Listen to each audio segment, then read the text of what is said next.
నమస్తే, వార్తలకు స్వాగతం. వివరాల్లోకి వెళితే గుంటూరు ప్రభుత్వ ఆసుపత్రిలో మాతా శిశు సంరక్షణ కేంద్రం ఇటీవల పూర్తయింది.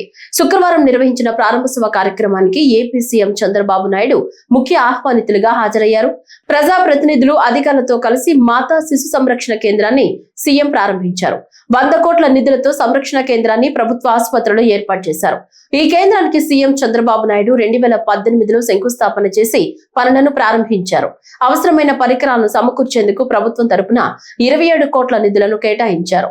ప్రారంభోత్సవం సందర్భంగా ఏర్పాటు చేసిన సదస్సులో ఆసుపత్రి వర్గాలు, మాతా శిశు సంరక్షణ కేంద్రానికి పునాదులు పడిన నాటి నుంచి నేటి వరకు జరిగిన పనులు, ఎదురైన సమస్యలు, ప్రభుత్వ సహకారం వంటి అంశాలను వివరిస్తూ వీడియోను ప్రదర్శించారు.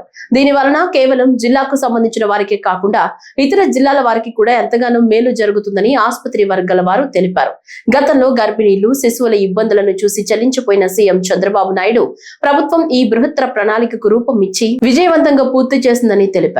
ఈ రోజు ఒక మంచి కార్యక్రమానికి మీరందరూ కూడా సహకరించడమే కాకుండా జయప్రదం చేసినటువంటి ఎన్ఆర్ఐ డోనర్స్ అందరికీ పేరు పేరున మనస్ఫూర్తిగా నమస్కారాలు, అభినందనలు, శుభాభినందనలు. నేను చాలా కార్యక్రమాల్లో పార్టిసిపేట్ చేస్తా ఉంటాను, గాని ఇలాంటి కార్యక్రమాలు ఒక స్ఫూర్తినిస్తాయి. ఇంకా సమాజంలో మంచి మిగులుంది.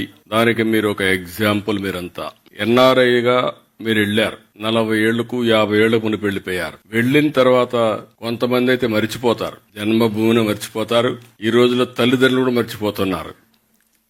అలాంటి వాళ్ళుండే ఈ సందర్భంలో మళ్లీ మీ చదువుకున్న కాలేజీని గుర్తుపెట్టుకుని దీనికి 1981లోనే ఒక ఆర్గనైజేషన్ జిమ్ఖానా ఏర్పాటు చేసి ఇంత పెద్ద ఎత్తున సహాయం చేసిన మిమ్మల్ని అందరినీ మనస్ఫూర్తిగా అభినందిస్తున్నా. Congratulations, extraordinary work.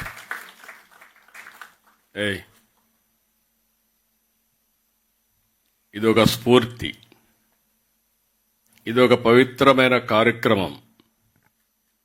ఇలాంటి పవిత్రమైన కార్యక్రమానికి ఒక స్ఫూర్తిదాయకంగా చేసిన మిమ్మల్ని అందరినీ మనస్ఫూర్తిగా అభినందిస్తున్నా.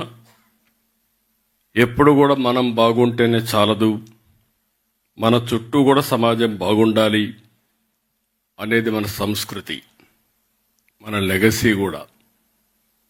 ఈ వారసత్వంలో మనం చూస్తే ఎప్పటి నుంచో కొంతమంది ముందుకొచ్చి పాఠశాలలు కట్టారు, ఆసుపత్రులు కట్టారు, దేవాలయాలు నిర్మాణం చేశారు, సత్రాలు కట్టారు, ఆట స్థలాలు ఇలాంటివి ఏర్పాటు చేసి పెద్ద ఎత్తున విరాళాలు ఇచ్చారు.